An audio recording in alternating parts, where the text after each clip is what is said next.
Hey everyone, Mike Burke here with InsideRealEstatePhotography.com, and in this video we're going to talk about ways to elevate your real estate videos.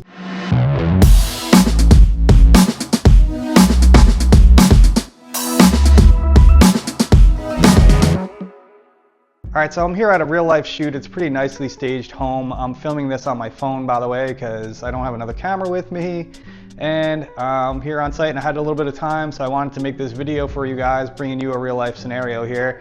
So what I want to touch base on in this video is taking your video from something that looks kind of generic, just a lot of like wide angle shots, to something more high end and pro looking. And what I'm getting at here is incorporating certain shots into your video to make it more interesting, to elevate it a bit, make it more professional looking, more cinematic, if you will. That word gets thrown around a lot, so take it with a grain of salt. This is as opposed to just doing wide angle shots of each room, which has that generic sort of real estate tour video feel.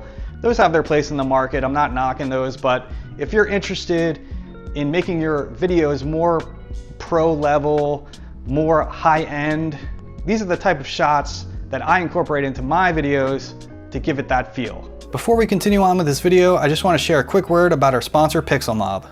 Are you looking for a professional real estate photo editor to help lighten your workload? Are you having a hard time finding a good and reliable editor, or don't even know where to look for one? Or maybe you just personally struggle with editing and can't seem to achieve the professional end result that you've been looking for? If any of this sounds like you should definitely check out Pixelmob. Pixelmob helps take the guesswork out of finding a reputable editor and connects you with the right people to do the job. Pixelmob is an awesome website that links you up with available editors capable of doing just about any sort of real estate photo editing you can imagine, including HDR blending, flambient, virtual staging, object removal, etc. The best part of all is that Pixelmob vets all the editors prior to allowing them onto their platform to ensure that they can indeed deliver on what they say they can. I also really like that there's a peer review system where photographers can rate the editors from 1 to 5 stars, giving you further tools and helping you choose the best editor to work with for your particular job. The editor also does not get paid until you are satisfied with your order. If you've ever been in the search for an editor and tried a few out, then you know full well there's been such a sore need for something like Pixelmob in our industry, and I really think a lot of us real estate photographers can benefit from this service. It's completely free to sign up, and if you use my link pixelmob.com/IREP, you will receive $5 in credit towards your first order, so there's no reason to at least not give it a try. You'll also find that link down in the description of this video. So the first kind of shots I want to talk about are detail shots. This might be kind of obvious, but I want to also say that of course I get a wide angle shot of each room. You want to get that like establishing shot of the room, a wide angle, show how big the room is, show the entire room in one shot. You always want to get those at least one, and then you can sprinkle in and get some of these detail shots or different looking shots to edit in with those shots. And this is what gives the video a different feel, a higher end look, etc. So what am I looking for as far as detail shots go? Interesting parts about the home, like this light fixture, for instance, is kind of interesting.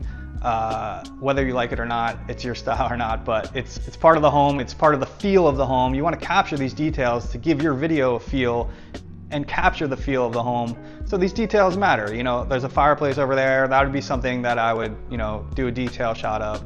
These are the kind of things I would focus on for detail shots.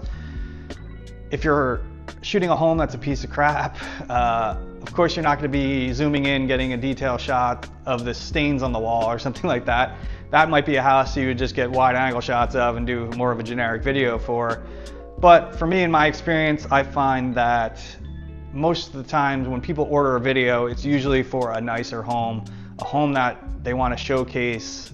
So it's usually a home that contains nice features and nice details. All right, so for an example of a detail shot, I'm just gonna shoot this light fixture here and tell you a little bit about how I usually go about shooting a detail shot. So first things first, I'm not gonna go over like my video settings. This is more of a focused video, but just a general overview. I'm shooting 120 frames per second here. So that would be converted into slow motion later. I shoot all my real estate footage in 120 frames per second. You may want to shoot it in 60 frames per second if you don't have the option for 120. A higher frame rate you can convert into slow motion. That's all covered in other videos on my channel, so check those out if you want more info about video settings. But this is one of the reasons why I like using a zoom lens as opposed to a prime lens, is because I can zoom in to 35. This is a 16 to 35 millimeter lens, also f2.8. Also why I like an f2.8.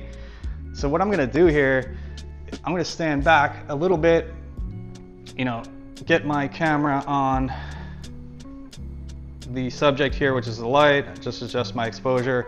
I'm gonna zoom in basically to 35. I'm gonna stand back a little bit, and I'm at f2.8 so that anything behind it is slightly blurred, because we'll get that shallow depth of field look a little bit with f2.8.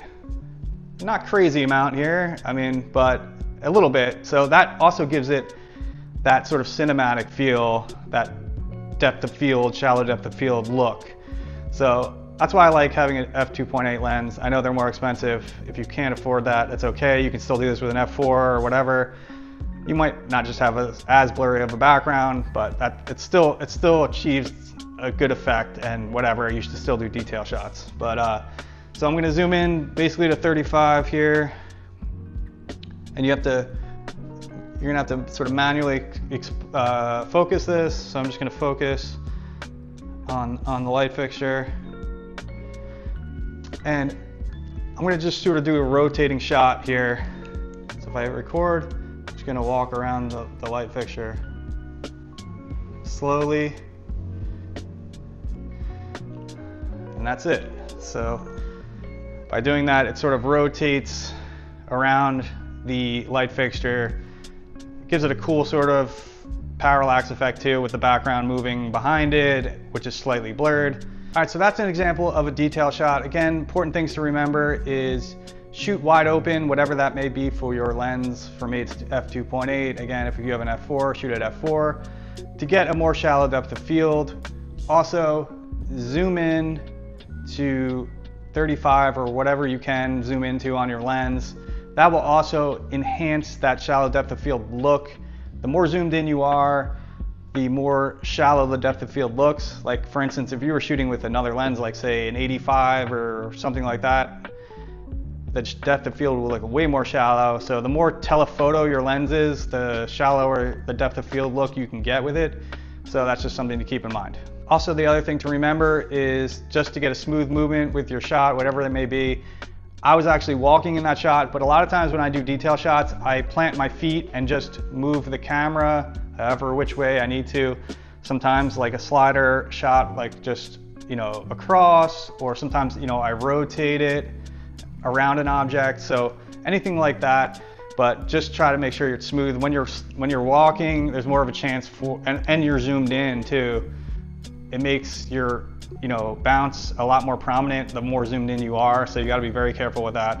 So if you're worried about that, yeah, just keep your feet still and just move your arms and your camera and just, you know, shift your weight and do it that way. All right, so the next shot I want to talk about is utilizing foreground elements to make your shots look more interesting. All right, so what do I mean by foreground elements? What I mean by that is getting your camera close to something in the foreground and focusing on something in the background so that that front object is sort of moving across your lens and giving it a really cool parallax effect where there's a lot of movement in the shot. It makes for a really cool cinematic looking shot. So what are the type of objects that I use for this? It's typically things like plants. I use plants a lot, railings a lot, even walls, any sort of object, couches, furniture, anything you can use as a foreground element to be close to your lens and, you know, move out from, even walls, to do a reveal shot of a room from behind a wall out into the room, revealing the room. That's another type of this shot.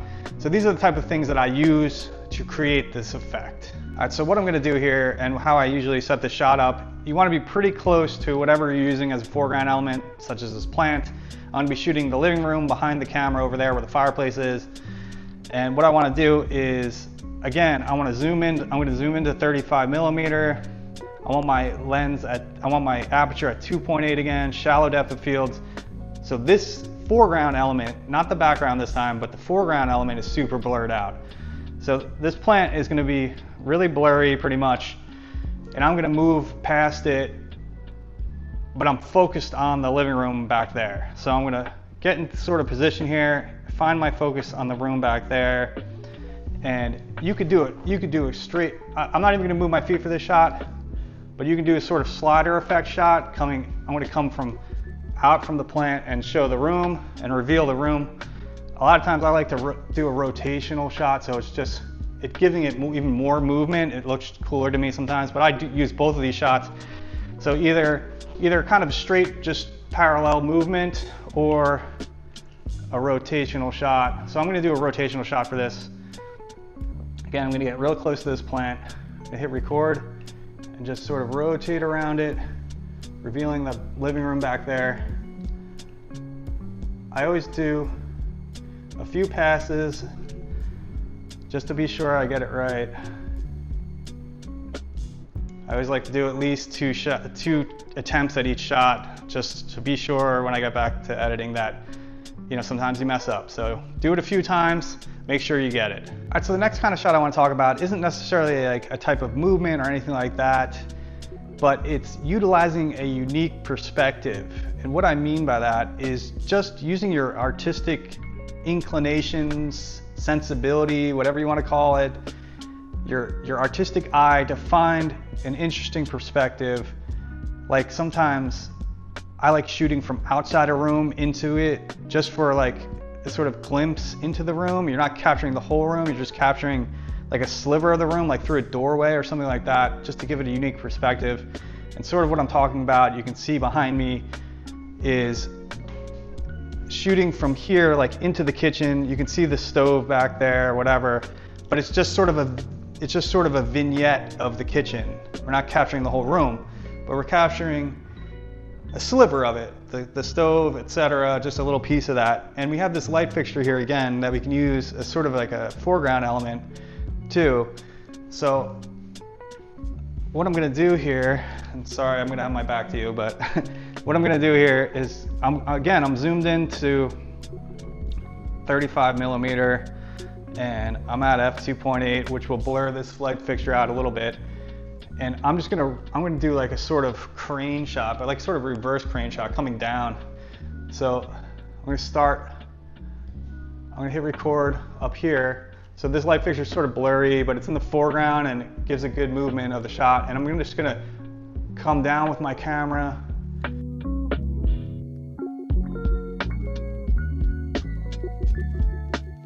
That's a cool looking shot as well. It gives it that sort of elevated look. All right, so the last thing I want to talk about as a way to elevate your real estate videos is utilizing different lenses, tighter lenses. Here on my camera, I have a Sony 90mm lens, prime lens on here.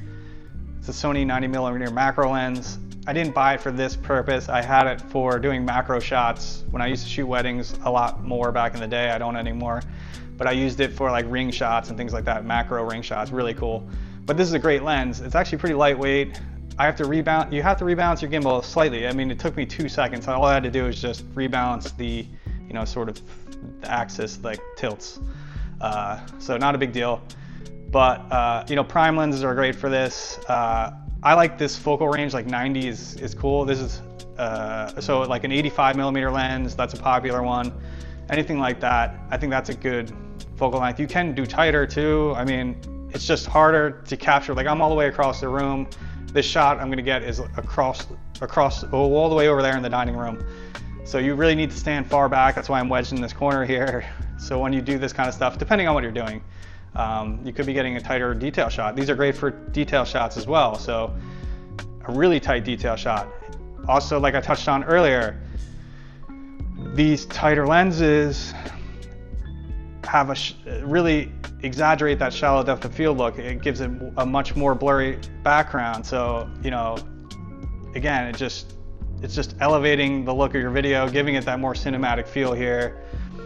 Your movements are a lot more exaggerated at these focal lengths too. So like that parallax effect. And what I mean by parallax effect is the difference in motion between foreground elements and background elements, how they move in relation to each other. Just all kinds of cool stuff that I think about when I'm shooting my videos. And using a tighter lens like this helps with those things as well. It really just makes for cool shots, different looking shots. That's another thing. Having a variety of shots in your videos, different looking shots, it just elevates it more and more and more. So these are just all these things to think about to elevate your videos. So the shot I'm gonna do here is from this corner into the dining room, just actually showing the dining room table. And like I said, it doesn't require a lot of movement for these shots because these lenses at these focal lengths, just a little bit of movement, it goes a long way. So again, I'm just gonna focus on the dining room table over there, which I'm kind of capturing the whole thing, but there's railings in it. It's just a cooler looking shot, and a shot that I couldn't get with the wide angle lens. It provides a different feeling, a shot with a different feel, you know, to edit it into your video to make it more interesting. So if I hit record and just kind of do a slight rotation here, and it just gives it a cool, different looking shot. You know, at this focal length, the shot just looks different. So just getting more variety with these. Just picking out little, you know, sort of, again, like sliver, like these are great for those like different perspective shots from one room into another, those type of shots. It's great with this lens, all that kind of stuff. All right guys, so that's about it for this video. What kind of shots do you guys use to help elevate your real estate videos to give them that higher end look? Please share with us your ideas and your experiences in the comments below. I really appreciate that. I hope you enjoyed this video and found it helpful. If you did, please consider hitting the like button and subscribing to the channel if you haven't done so already.